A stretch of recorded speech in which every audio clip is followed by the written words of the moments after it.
ప్రస్తుతం కేరళలోని యూడిఎఫ్ సంకీర్ణ కూటమి ప్రభుత్వంలో ఐయుఎంఎల్ అనే ఒక పార్టీ ఉంది, భాగస్వామిగా ఉంది, ఇండియన్ యూనియన్ ముస్లిం లీగ్.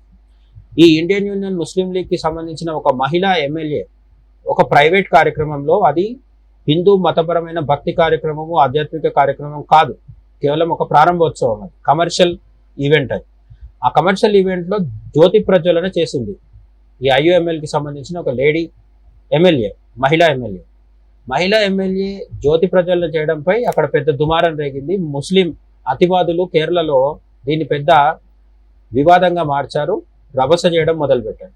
దీనిపై స్పందించిన అక్కడి ఒక మత సంస్థ, ఇస్లామిక్ మత సంస్థ, దాంట్లో మత పెద్దలందరూ కూర్చొని తీసుకున్న నిర్ణయం ఏంటంటే, ఇకట మీదట ముస్లింలు జ్యోతి ప్రజ్వలన లాంటి కార్యక్రమాల్లో పాల్గొనకూడదని చెప్పి నిర్ణయం చేయడం జరిగింది.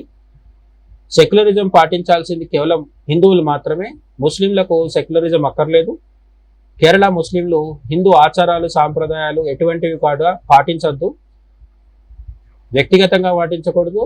అలాగే సామాజిక కార్యక్రమాల్లో, రాజకీయపరమైన కార్యక్రమాల్లో ఎక్కడా కూడా హిందూ సాంప్రదాయాలకు సంబంధించిన కార్యక్రమాలు, పనులు ఏవి చేయకూడదని చెప్పి తీర్మానం చేయడం జరిగింది. దీనిపై తీవ్రమైన వ్యతిరేకత ప్రస్తుతం వ్యక్తమవుతోంది. యథావిధిగా ఐయుఎంఎల్ మద్దతుతో నడుస్తున్న కాంగ్రెస్ ప్రభుత్వం ఈ వివాదాస్పద ప్రకటన పైన ఎటువంటి స్పందన ఇవ్వలేదు.